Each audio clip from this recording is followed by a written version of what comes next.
whole, part, whole. Now, whole, part, whole is not unique to music learning theory. It has been around since Hector was a pup, and Hector is an old, old dog. But whole, part, whole just makes curricular sense. So, what do I mean by whole, part, whole? Well, there's the first whole where you explain the big picture or context to the learner. Then part, you would break it down part by part by part, and then whole, the parts are added back into the whole. So, for example, let's say that you wanted to teach your kid how to mow the lawn. The first whole could take place over years. The child just watches you mow the lawn. And then finally you say, all right, kid, you're going to learn how to mow the lawn. Come over and you watch me. And then you mow the lawn and the kid is watching. Maybe they're taking notes. And then you break up how to mow the lawn down into individual chunks, into the parts. Well, first you're going to have to turn on the lawnmower, and then you're going to have to turn it off, and then, you're going to have to wear these safety goggles, and this is where the lawn starts and ends, and how to clean up afterwards, and what happens if you run over the neighbor's cat.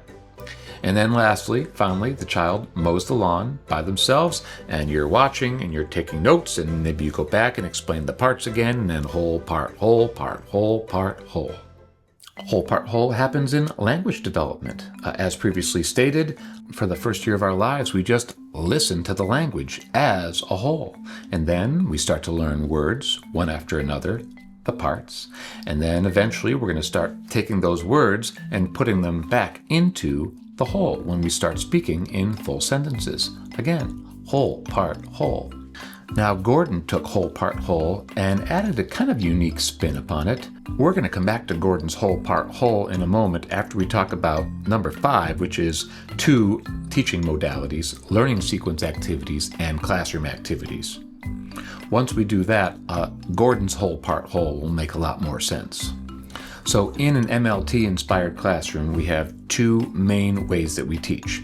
First, through what Gordon calls classroom activities, and the second through what he calls learning sequence activities. Now, I'm going to start with classroom activities because classroom activities are going to be nothing new for you because you already do them. If you're an elementary school music teacher, your classroom activities are the songs that you do, the games, the chants. Everything that would normally happen in an elementary school music classroom would be classroom activities. If you are in choir, all the songs that you sing, those are classroom activities. You might want to call them choral activities. If you're a band teacher, all of your repertoire and teaching of music and putting on concerts and all those are your classroom activities. You might want to think about those as band activities or instrumental activities. But learning sequence activities are the active teaching of musicianship. You might say it's the active teaching of skills, context, in content, through pattern instruction. Now, most MLT teachers spend about 5 minutes a day on learning sequence activities. Now, this is a very, very dedicated and devoted time where a teacher is teaching to individual students, asking students to perform patterns, to read patterns, to write patterns, to do all the musical skills that we outlined previously. And you try to get to individual students as much as possible. Now, let's get back to Gordon's whole, part, whole. In the first whole, you're going to want to establish tonal context and rhythm context, and usually that's done through a song. Ya-da-da-ba-ba-da-da-da. Listen to my song. I like bubblegum, choo choo choo. I like bubblegum, choo choo choo. I like bubblegum, choo choo choo. But I don't like it on my shoe, shoe, shoe. Now that song was in major tonality and duple meter. Now I would go on and I would teach that song through something called rote song procedure, and I have a video from 5 or 6 years ago which talks about rote song procedure, so check that out.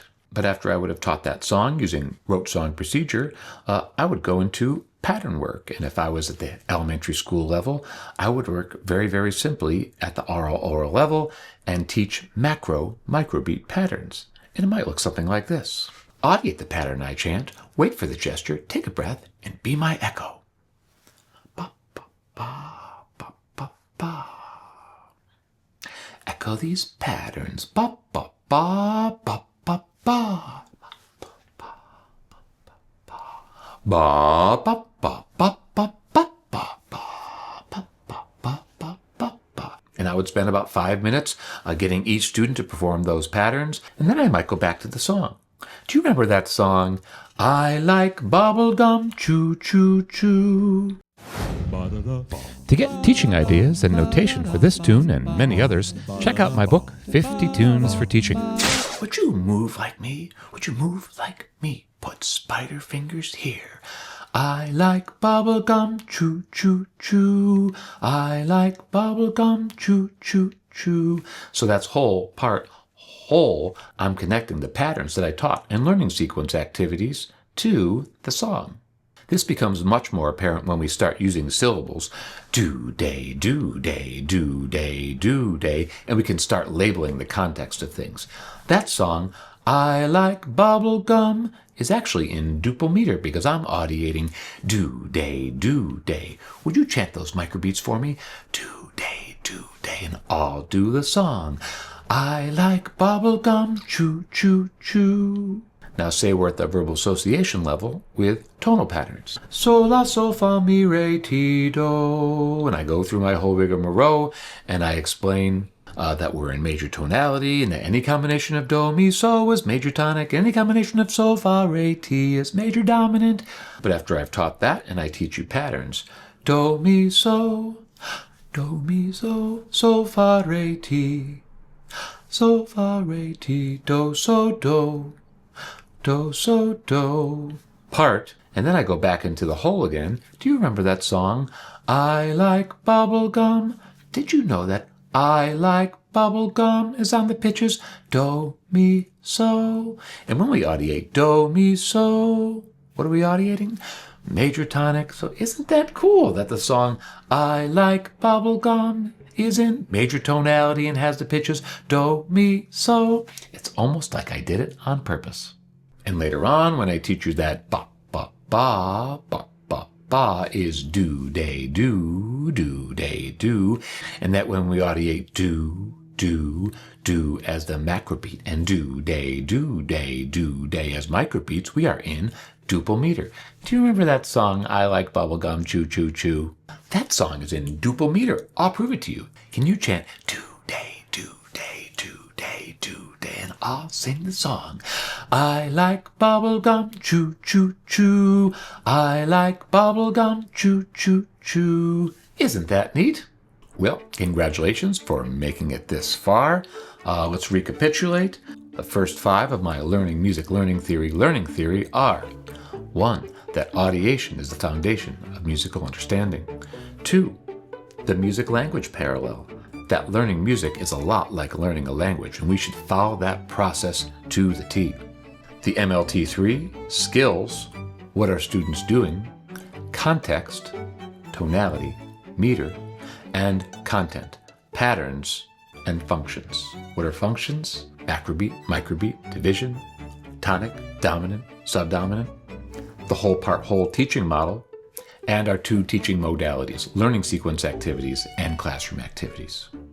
I have lots more videos on this channel, so please feel free to like and subscribe, tell your friends. Almost everything that I'm teaching you comes out of this book, MLT, that any music teacher can do, And I also have a website called theimprovingmusician.com where you'll find lots more content like this. Tons of videos and resources for anybody that's interested in learning how to teach from an audiation perspective.